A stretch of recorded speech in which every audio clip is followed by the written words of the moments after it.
When people think of aircraft carriers, they picture floating cities, and honestly, that's not far off.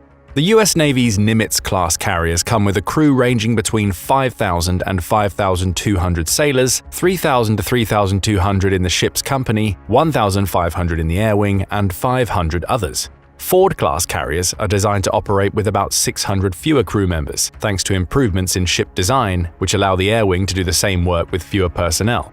But these floating cities aren't run like your typical town. There's no elected council or mayor. As the commanding officer, the captain oversees all aspects of life in this settlement. The captains on these vessels are almost mini monarchs, but they cannot sit back and rule comfortably. Aircraft carriers like the USS Gerald R. Ford cost almost $13 billion to build, with roughly an additional $5 billion for research and development. The United States Navy has 11 aircraft carriers, and each one is a vital component of America's national security strategy. Additionally, each aircraft carrier has thousands of tasks to attend to on a daily basis and an important mission that can last for months, often operating thousands of miles in the open ocean for a long time. Of course, the captains of these massive ships are loaded with responsibilities. Carrier captains might have 2 areas on the ship to themselves, but these are no VIP lounges. There are a lot of perks that come with them, but there are also workstations, and the work never stops. So what's it like being the captain of a large aircraft carrier? In this video, we'll look into the details. Captains of aircraft carriers and ships at sea in general have an unusual level of autonomy in exercising their commands. This authority originates from earlier times, when ocean-going vessels were cut off from communications with other authorities. Since they were on their own, ship captains need to take responsibility for ensuring the success of the mission and the safety of the crew.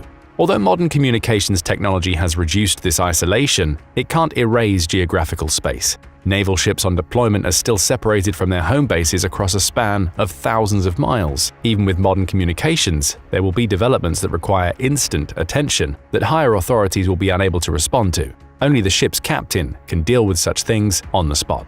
So how does one become the captain of an aircraft carrier? Because aircraft carriers are enormously expensive given their importance to the US Navy and expense of construction, the captain selection process is highly rigorous, and some of it will undoubtedly come down to luck. However, captains, like all other commissioned officers in the US Armed Forces, must have at least a 4-year college degree. They must demonstrate the utmost competence in navigation, familiarity with the operations of the ship's equipment, a knack for efficiently handling tasks and assigning crew members to their ideal missions, the ability to supervise all of the functions performed by the crew members, and even business functions. The captain has to make sure that each piece of equipment on the carrier, ranging from the weapons to the support gear, is up to standard, including environmental standards. Captains must immerse themselves in what those standards are. As early as 1926, the United States Congress passed a law that required both the captain and deputy captain of an aircraft carrier to have previous experience serving as either naval pilots or as air crew, and must also undergo the command of a deep draft vessel, a ship in the amphibious, auxiliary, or service category, for 2 years. Not only that, the wannabes would need to have experience serving as commanders or aviation wing captains. But that was just the start. Today's requirements are more selective. Captains will need to have served as at least the deputy squadron commander for a flight crew for at least 30 months. There are much more stringent education requirements today too. Since modern aircraft carriers are nuclear-powered, captains must have additional education and training that involves passing a 16-month course in nuclear technology. Other previous experience must include being the officer in charge of administrative and combat matters on an aircraft carrier for at least 2 years. After meeting these requirements, captain wannabes will need to be tested on their knowledge of topics including operational rules, the technologies involved on an aircraft carrier performance, and shipborne weapons. The process of becoming eligible will typically take a total of 3 years of training plus prior experience, but even completing it successfully does not guarantee selection to the job. Every year, there will typically be between 5 and 10 candidates for the position of an aircraft carrier captain. However, when the top job on a specific ship becomes available, the existing deputy captain of that aircraft carrier is most often the one that gets promoted. From there, the deputy captain's job will usually go to one of the existing department heads on board. In this regard, one can say that an aircraft carrier further resembles a monarchy with a clear line of succession, although merit rather than birth is the most important thing here. If you do manage to pass the rigorous selection process and get one of the most important jobs in the United States Navy, what can you expect your workday to be like? For starters, don't expect a lot of vacation time. As the occupant of an executive position, the captain of an aircraft carrier will get no days off when the ship is on a deployment. Working hours might be long and sleep might be scarce. Captains must be in a constant state of alert to respond to anything that requires their attention, and with a vessel as large and populous as an aircraft carrier, there's a lot that can potentially go wrong, even with constant training. The captain must attend to every need and inspire the respect and obedience of the crew. To do this, the captain needs to be a reliable resource. Captains have to set their aircraft carriers' routines, oversee navigation in sometimes rough environments, or when the time comes, take the lead in planning complicated missions. Since sailors on aircraft carriers are deployed for missions that can last many months or even a year or more, they're separated from their families and friends back home, and communicating with them on the open ocean can be challenging. This isolation can take a mental toll on anyone, but it can be particularly trying on a ship's captain. As captains are the commanding officers on board a ship, they have to keep a respectful distance with their crews. Too much fraternization risks undermining their authority, so captains can't make the same friendships that other personnel on board the carrier can. Captains must maintain a mission-first mindset. They have the responsibility to ensure that all operations can be conducted smoothly. They not only have to do this, but be seen doing this, in order to reinforce their authority and the crew's faith in them. This exalted position among the carrier crews leaves its thousands of members with no doubt about who's calling the shots. Officially, captains are 06 grade officers, equivalent to colonels in the US Army, Marine Corps, Air Force, and Space Force. 06 officers are called captains in the Navy and Coast Guard. There are indeed other 06 officers aboard an aircraft carrier. However, the captain stands alone in seniority, and the entire crew knows who they're talking about when they say the words "the captain."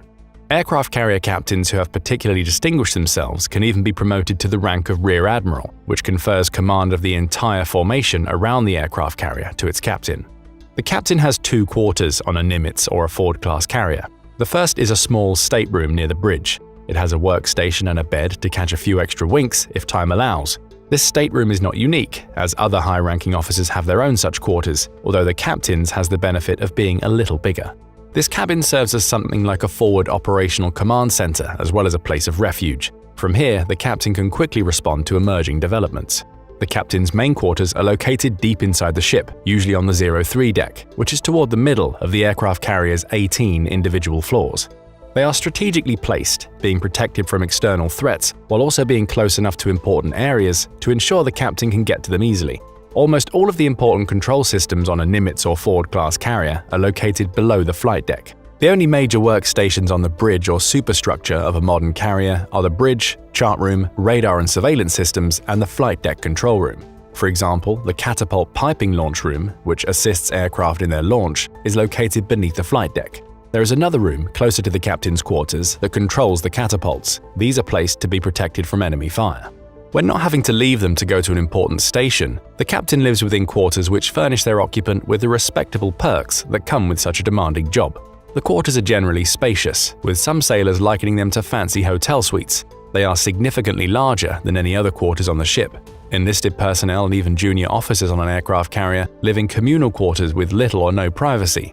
In contrast, the captain has a lot of space and the most privacy one can expect on a ship at sea. Captain's quarters offer several rooms, all of which come with comfortable furniture. The entire quarters are climate controlled to ensure comfort and tranquility. These private quarters are also designed to be pleasing to the eye, acting as visual symbols of the captain's top position within the ship's social hierarchy. The captain's quarters on the USS Gerald R. Ford, for example, come packed with memorabilia from the ship's namesake, generously donated by the former president's family. The quarters on the Ford might be unique in this way, but they are within a tradition. The former Kitty Hawk-class aircraft carrier USS John F. Kennedy had the storeroom in its captain's quarters designed by Jacqueline Kennedy Onassis. Kennedy memorabilia was part of the decor. The USS John F. Kennedy was retired in 2007, but its successor is set to enter service as the second Ford-class carrier ship in 2025. Don't be surprised if the Kennedy memorabilia return on that one. The captain's quarters also has its own kitchen and dining room. Naturally, there's a private bathroom as well.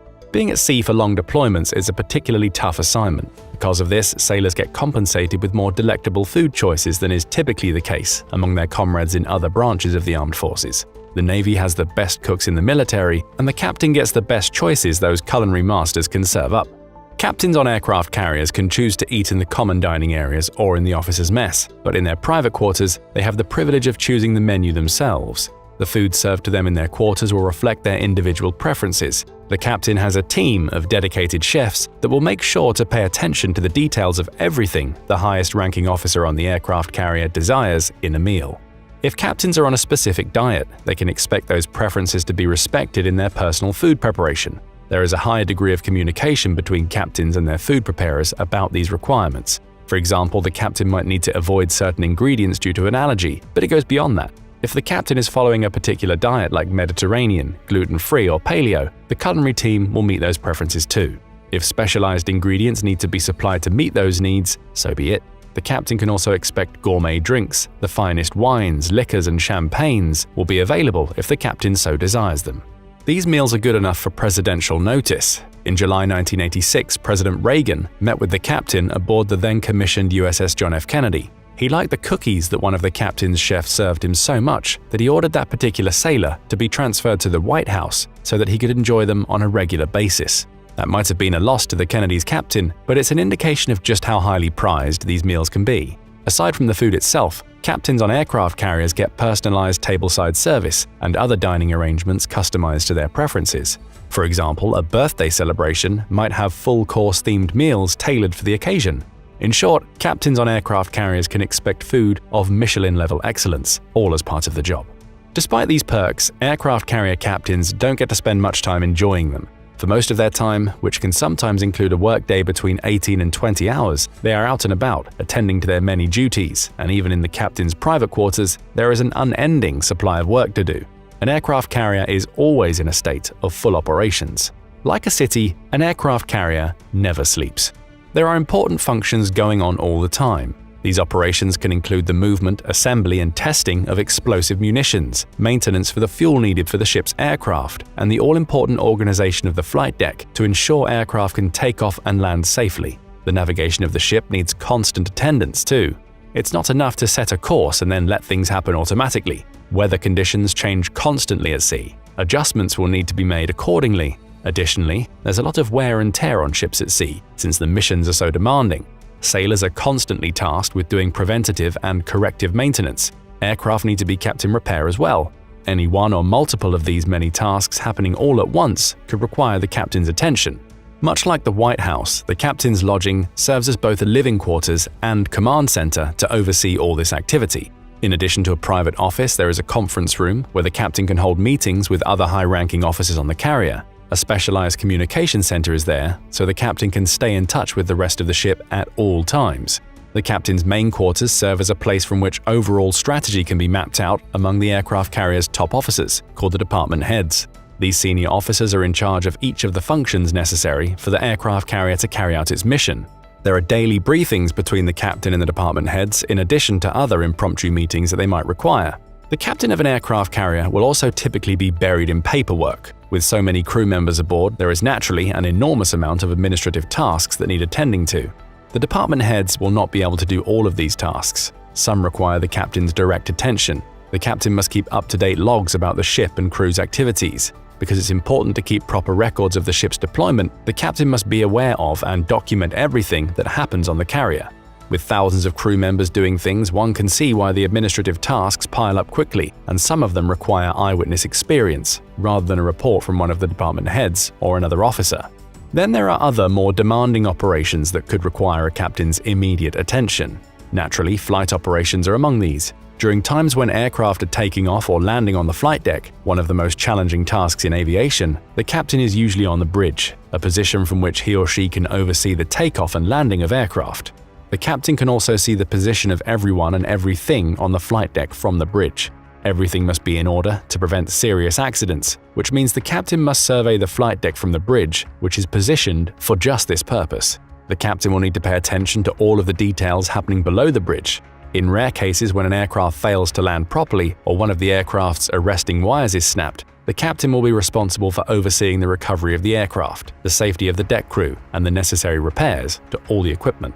The captain's schedule gets busier around the time of flight operations, which can take up to 12 hours every day. That means the captain will be on the confines of the bridge much more than in the comfort of the quarters. Before and after light operations, there will be additional meetings with the department heads. The captain will also need to be hands-on once the carrier reaches certain waters. For example, when the ship needs to navigate confined areas, such as a strait, the captain will need to be on the bridge and be particularly attentive.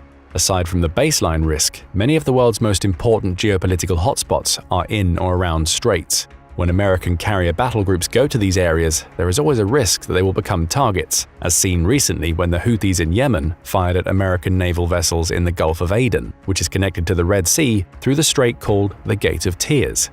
Maintaining the safety of the ship and its crew remains the most important mission of a sea captain. Going to hotspots will likely mean fewer hours to sleep or dine in the comforts of the private cabin.